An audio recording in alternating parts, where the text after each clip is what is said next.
What's going on, my broskiis? My name is Toadski, back again, here to bring you guys yet another One Piece Treasure Cruise video, and today we're having a look at showcasing Shanks once again. This time we're going to have a look at his Rumble side of things. So Shanks is a very, very intriguing unit, as you can kind of run him in a couple of different ways. You could run him kind of just on like a whatever team, like what you're seeing here. This team doesn't have like perfect synergy, but the characters individually are so strong that the small amount of overlapping synergy that they do have just work immensely well. And this team that you're seeing on screen is the same team you're going to be seeing throughout the entire Pirate Rumble showcase. And I do think that this team might be one of the best Rumble teams going out right now.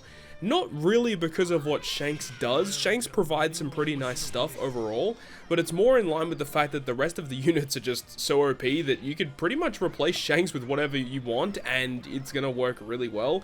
Shanks does have some really interesting components though. First of which, like that special ability that you're just seeing here, doing 5,000 fixed damage in a pretty good range, in the fact that it targets all enemies, so it's a pretty good amount of damage, as well as your Cerebral and Slasher teammates get 6 attack, 6 speed, and 6 critical chance up for the next 20 seconds. So providing a little bit of additional bonus stuff there, and the fact that his special CT is at 20. So a 20 CT character that is able to generate 5,000 fixed damage to all enemies whilst providing some buffs is actually pretty good. If you add a little bit of special CT in there, you'll be able to launch his special and get some overlapping double stacks of that buff that he provides with his special. And of course, Luffy you're seeing here doing absolutely crazy things with his mass damage output, being able to force out free spirit characters as well, which helps really well against the really strong free spirit focused teams, as well as like slasher focused teams, because a lot of the good characters that you may encounter on slashers have also some free spirit classes in there as well, like Zoro Sanji or like V1 Odin or even K-Dad, which you can come up against as well. So overall, so far with this one up against the opposing Esper challenge, which I actually hadn't beaten up until this point. I did find it a little challenging, but this team beat it on the first try, further solidifying the fact that I do think that this is one of the best teams out there right now.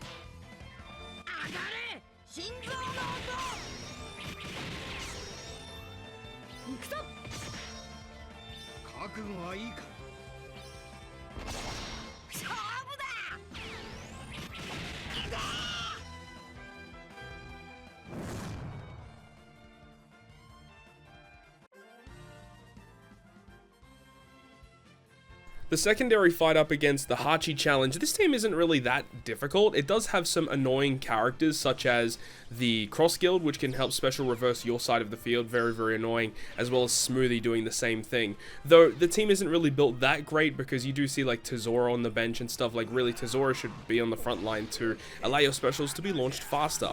But again, just using the same sort of team where we're going to have Shanks being able to hit the enemy with the 5,000 fixed damage, provide some buffs to Slasher and Cerebral, which in this case, of course, is going to be S-Hawk being Slasher. We've got Cerebral on the team as well with the Oiran Yamato and Nami Karina. Nami Karina, of course, is probably the best character in Pirate Rumble, period. Obviously, doesn't even do any damage, but the insane utility that Nami Karina provides is unparalleled. Like, nothing comes even close to what Nami Karina are doing. Something that a lot of people do overlook in regards to Nami Karina is the fact that they are actually boosting all characters. Their Rumble ability is a rainbow passive.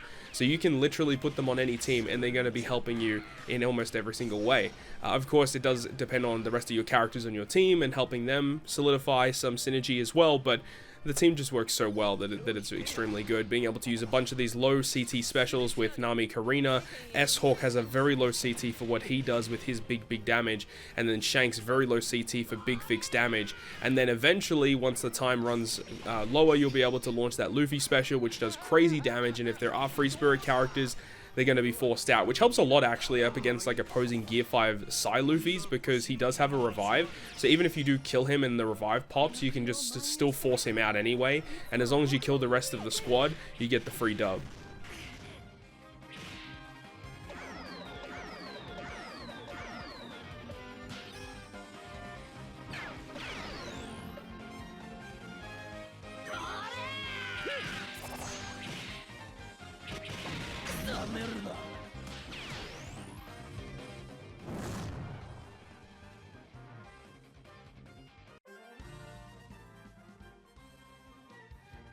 Moving on up against the next challenge is going to be against Kawamatsu, another slasher challenge here. This one is pretty tricky. It doesn't have S-Hawk because when this challenge debuted, S-Hawk hadn't debuted yet. So this one is really not too tricky. We will be going against the S-Hawk challenge at the end of the video, so make sure to stay tuned for that to see how that goes.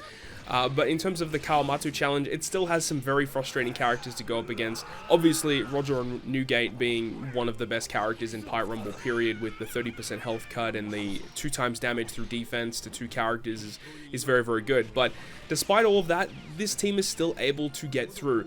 Because Nami and Karina have such a low special CT for what they do, even if we don't have special CT on them to get their special to launch quickly, they will naturally launch their special relatively quickly. So we're able to use that special to reverse the effects of our opponent's special CT to ensure that we're not hit by those effects.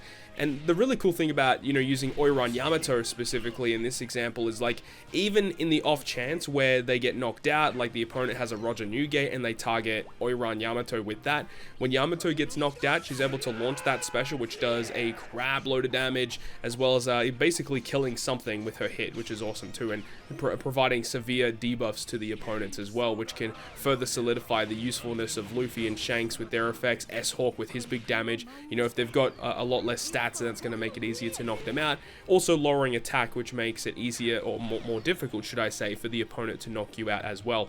Unfortunately, in this little team example, Shanks did get knocked out thanks to Roger and Newgate, but we've got Dory, Broggy, and Cat Viper on the bench, so even if someone gets knocked out, these characters can come out and still do a pretty solid amount of damage against the opponent as well.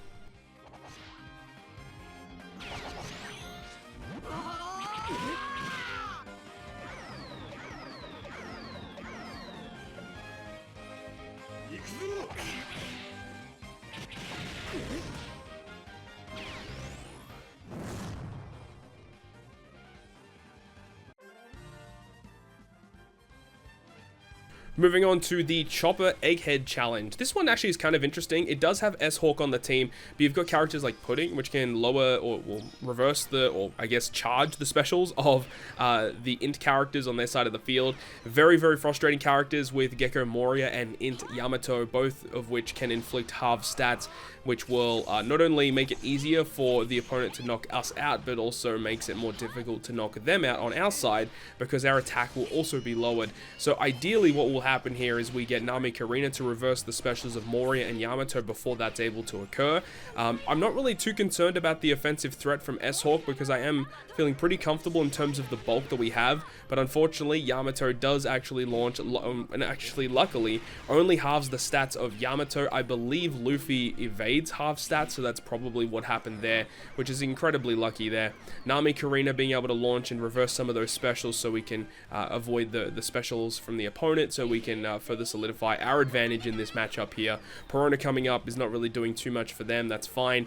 And then you see on the side there, S-Hawk is ready to go. The opponent's S-Hawk didn't get a chance because Nami Karina reversed their specials, lowering the HP to very, very low thresholds, and now we just need Luffy or Shanks to come up to basically just finish the whole team, which it looks like it is going to happen here. We are going to get Yamato to launch first, obviously doing a bunch of stat reduction. Does go ahead and do a little bit of damage to the opponent, but this is where Luffy comes in big. Huge damage, knocking out all 5 front row characters in one shot, bringing up the bench of just 2 characters, and then being a 2v8, we get the easy dub.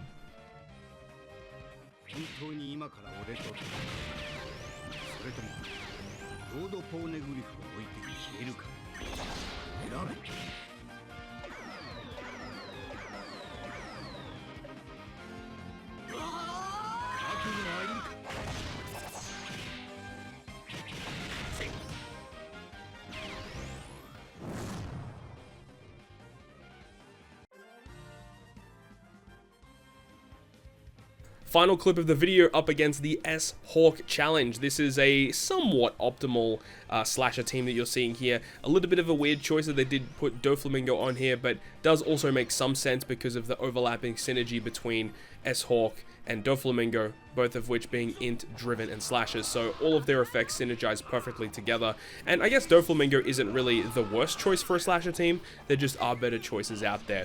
But again, very similar to the Kawamatsu challenge, as long as we can get the effects of Nami Karina to just halt the slashes a little bit, our team doesn't really have very high special CT for our specials, the highest one being Luffy.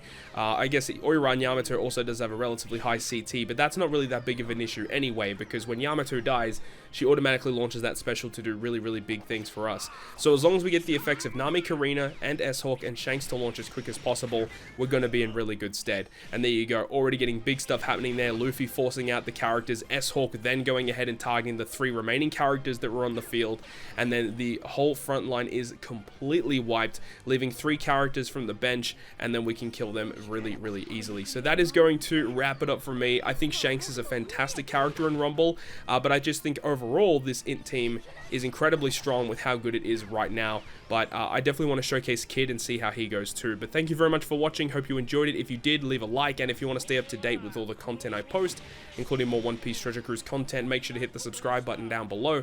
And that, guys, I'll see you guys within the next video.